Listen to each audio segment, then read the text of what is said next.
Good morning mga kaparts. So today is good morning sa lahat. This is Lane Vlogs guys. And then today is pupunta na naman tayo ng mga magandang tanawin. Ito yung mga magandang tanawin. Tingnan mo guys. Ito yung going to Gango.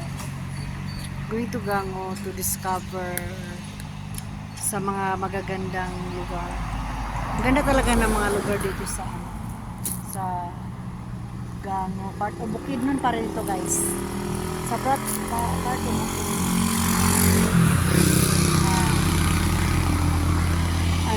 Pahinga muna tayo dito at kakain tayo ng mara. Ito.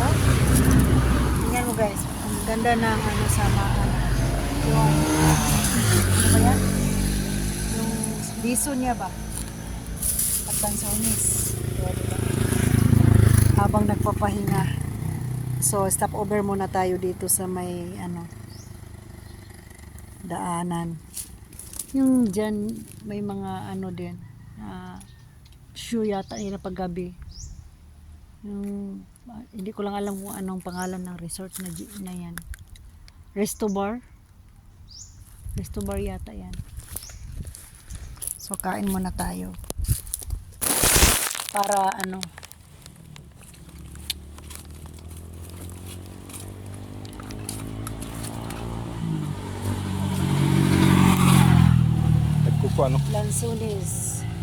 Lansones is live. Maganda talaga itong Lansones na malalaki. Sobrang liso. Kunti lang. Maliit lang.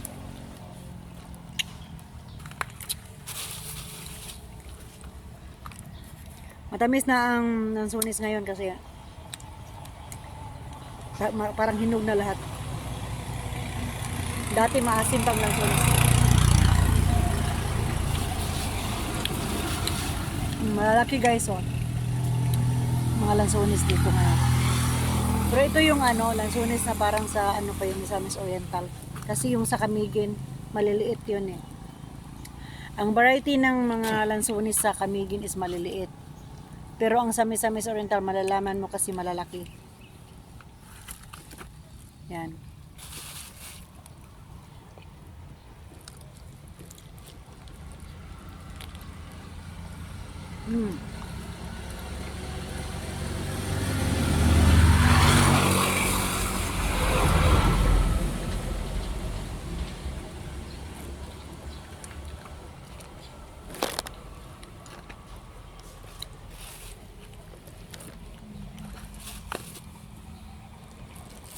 Tamis na siya ka? Tamis kayo? May liso.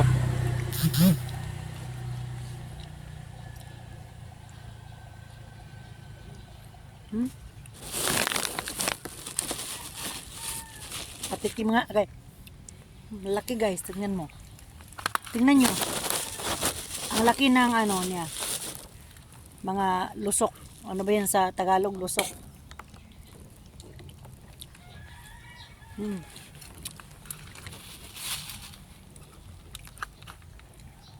Tamis ba? Sakto ra yung kahinog, hindi masyadong hinog.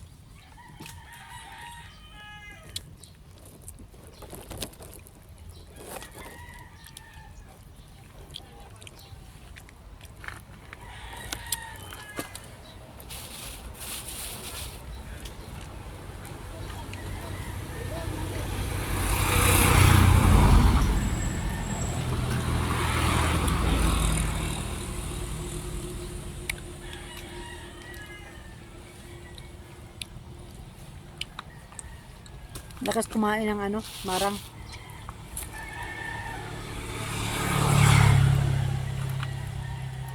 Yung mga buto-buto niya guys. Nung mga maliliit pa kami, sinasangag namin to parang mani. Yung niya. Yung lasa. Ang buto ng lanso, ito? Marang.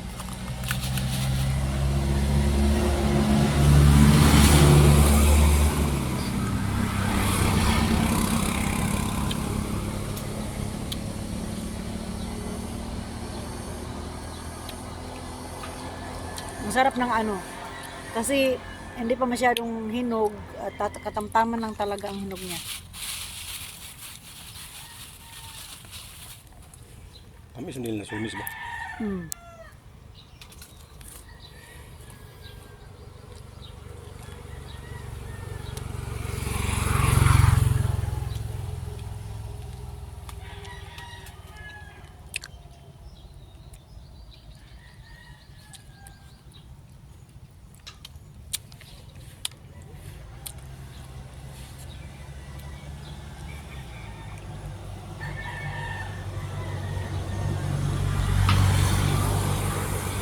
Halo-halo na ang kinakain.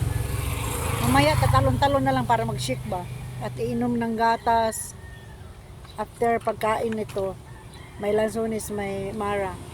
At inom ka ng gatas. At tatalon-talon ka parang halo-halo na rin. Ang laman ng bituka mo. Tatalon-talon. Para maghalo-halo na shake-shake ba.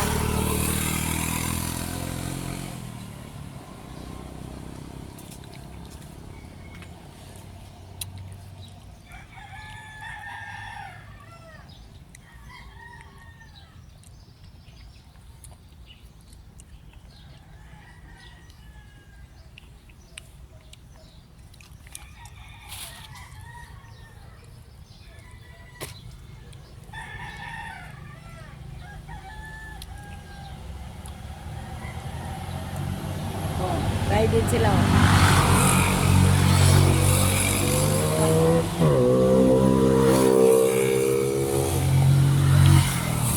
Babaeng so. Oh, kayab yung buhok.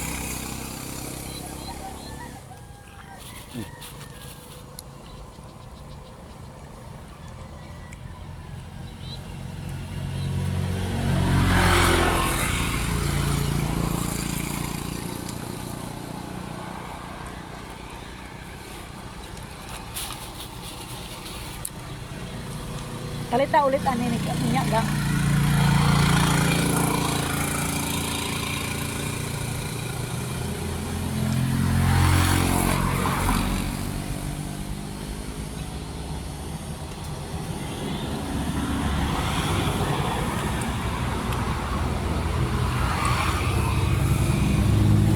Naghanap mga taklaran karon.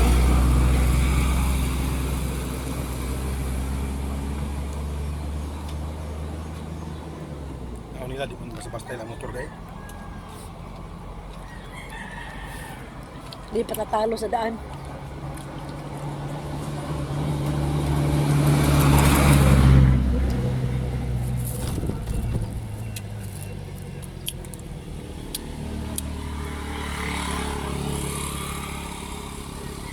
Tanawang tao.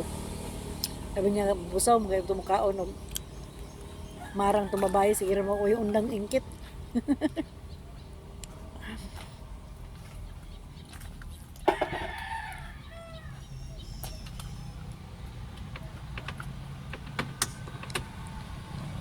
Sulod sa niya orange sa box gang.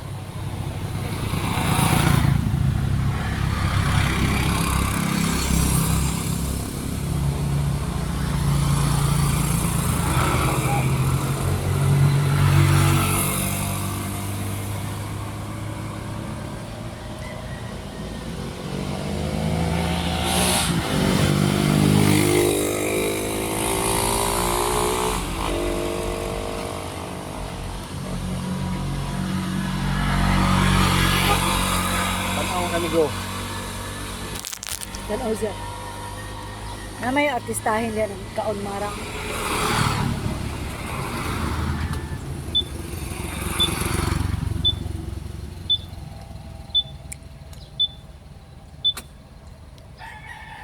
Ubus na guys.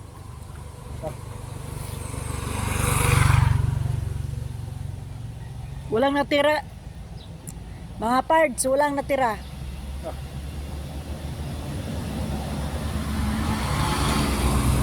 Ubus.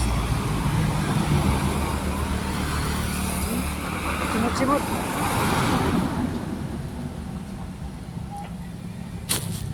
Ayan. Ito tapusin pa rin. Tak. Kapag marang dagko. Dagko ba? Miss. Tamis po. Palitaw niya, nagbalik. Kabahal yung tuyo pumunta. Tinata mo agi diri niya. Pero ito naman tagawas. Dito sa shortcut sa katong ko, Tikwood. Tikwood Hills ba? Gusto mo gyapon to gawas. Gusto nga niya. Dali na ta maka agi sa kuan. Dali na ta makaagi sa Puerto. Hindi na ta mag-shortcut sa Damilag.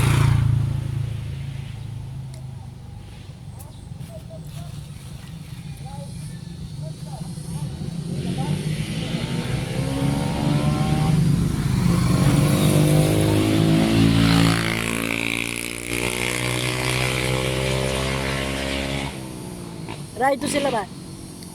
Ba? Ay, di unahan.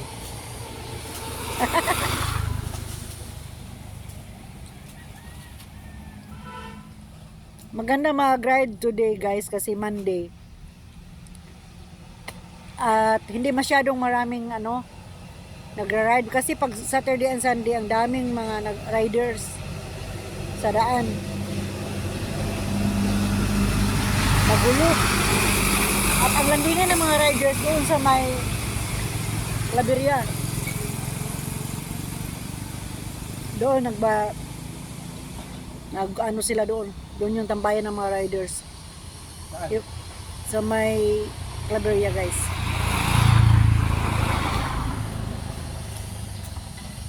Nagbabangking-bangking sila doon.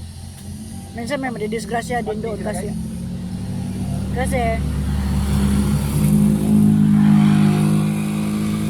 yung iba impress ng mga magagandang motor nila. Kaya yan, minsan may nadidisgrasya doon. Naghahabulan.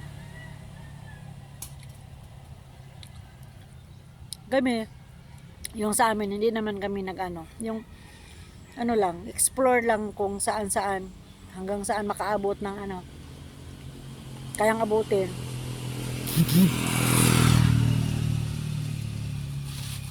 At hindi rin masyado malakas magpatakbo tong ko. Yung driver ko, nasa 110 lang yung takbo niya. Hindi ba yan malakas guys? 110 ang takbo ng motor niya. Hindi ba yan malakas? Kasi yung service namin Aerox version 3 ang takbo niya 110 o 112. Hindi pa yan masyadong malakas.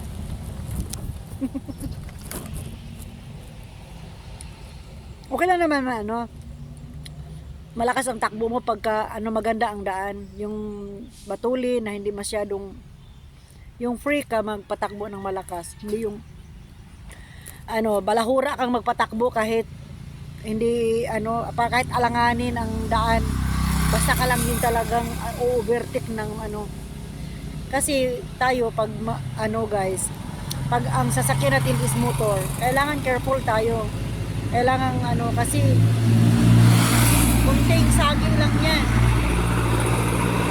Kunting sagi lang, matutumban yung motor tayo ang lugi kasi nga 2 wheels lang tayo.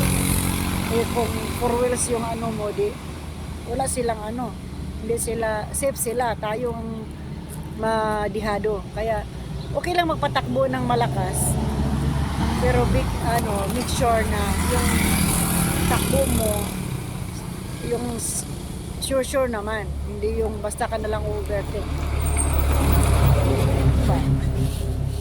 Wais ka talaga na driver, hindi yung basta lang nagpapa-impress ka na maganda. Yung iba kasi basta lang nagpa-impress sila dahil maganda yung motor nila, nilalagyan nila ng maiingay na tambutso para nagpapapansin na maganda yung nila motor. Tayo hindi tayo ganyan guys, humble pa rin tayo. Char. Dapat ganun.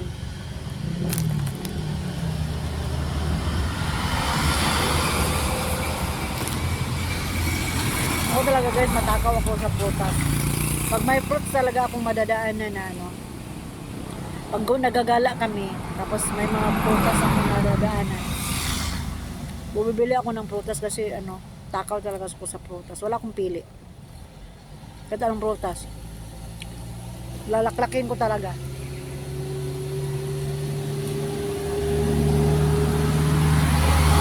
Kailangan natin kumain talaga tayo ng prutas guys kasi fresh to eh.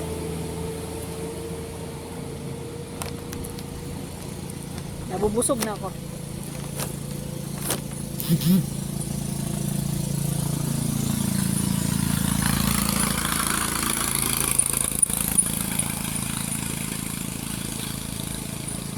Dito kasi guys malamig.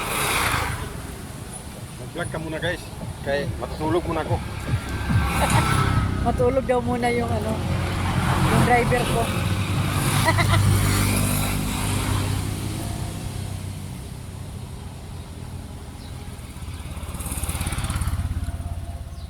Huwag niyo subukan guys. Masisira ang buhay niyo.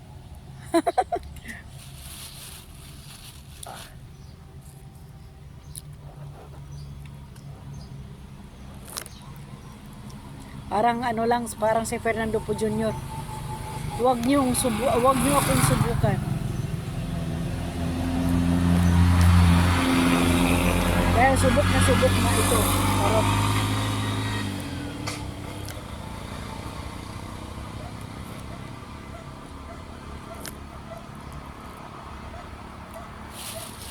kaya kayo guys, pag may time kayo, dapat pasyal kayo, gala-gala, yung ano, para pag makapunta kayo ng mga ganitong lugar, yung hindi lang lagi nasa ano, sa city, makarating kayo sa mga lugar na fresh, mga maraming mga forest, mga ganitong lugar, parang na-refresh yung ano mo ba, yung utak mo. Nare-refresh ang utak mo guys. O kaya pag may day off kayo sa trabaho, gumala kayo, huwag kayong ano, kasi enjoy natin ang life kasi ang life is kailangan natin mag-enjoy talaga, hindi yung lagi na lang tayo na trabaho sa bahay, laba, trabaho, parang nakaka-boring yung life pag ganyan. Kasi pag may mga problema ka, hindi mo mare-refresh yung utak mo, kaya minsan na-drain ka na lang.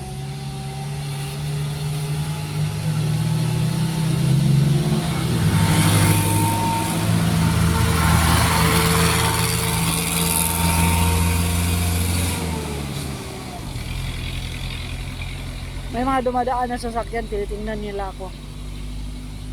Kasi matakaw talaga ako sa ano.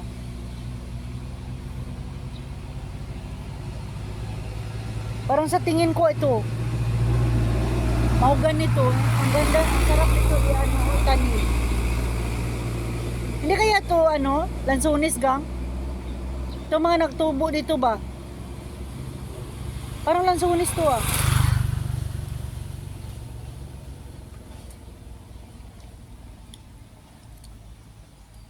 O mahogani. Maganda kasi itong mahogani itanim mo. Kasi pag lumaki yan, i-chinso mo yan. Maganda yan isahig sa bahay. Makintab. At rin ang kulay. Kaya maganda yan itanim mo pag may luti ka sa gilid. Kasi nakakaano yun yan. Nakaka-help ng, nakakatulong din na ano, yung tumibay yung lupa ba para hindi madaling mag landslide pagka umuulan. Kasi pag umuulan guys, yung mga lupa ano yan, lumalambot. Kaya minsan yun ang cause ng landslide dahil malambot na, wala nang kahoy, wala mga ugat, mga ano ba, mga ugat sa kahoy na nag-hold. Kaya maganda pag tinataniman ng ano, tinataniman ng mga mahogani, mga malalaking kahoy.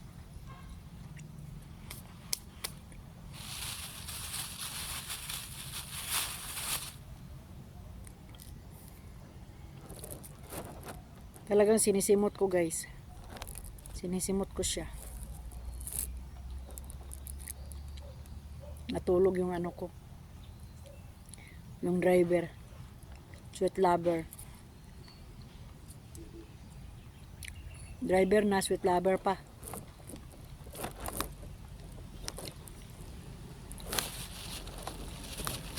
Sana all.